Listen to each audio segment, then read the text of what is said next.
વકફ board બિલની પણ ફસાઈ મોદી સરકાર. નીતિશ કુમારે આપ્યો ઝટકો. જેપીસીમાં મુદ્દો ઉઠાવાશે, જેડીયુએ કહ્યું. નરેન્દ્ર મોદી સરકારના વકફ સુધારા બિલને લોકસભામાં સમર્થન અને બચાવ કર્યા બાદ કેન્દ્રીય મંત્રી લલનસિંહ સોમવારે પટનામાં મુસ્લિમ નેતાઓ સાથે મુલાકાત કરી હતી.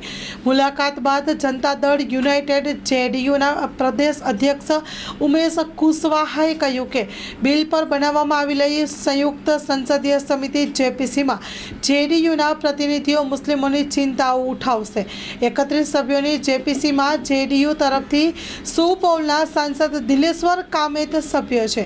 સમિતિની પ્રથમ બેઠક થઈ ગઈ છે, જેમાં વિરોધ પક્ષોએ વકફ બોર્ડમાં બિન મુસ્લિમોની નિમણૂકનો સર્વસંમતિથી વિરોધ કર્યો હતો. પહેલી બેઠકમાં કૌમોતે કહ્યું હતું કે જેડીયુ બિલને લઈને ચિંતિત મુસ્લિમો સાથે વાત કરી હતી, એટલા માટે તે આગામી બેઠકમાં પોતાની વાત રજૂ કરશે.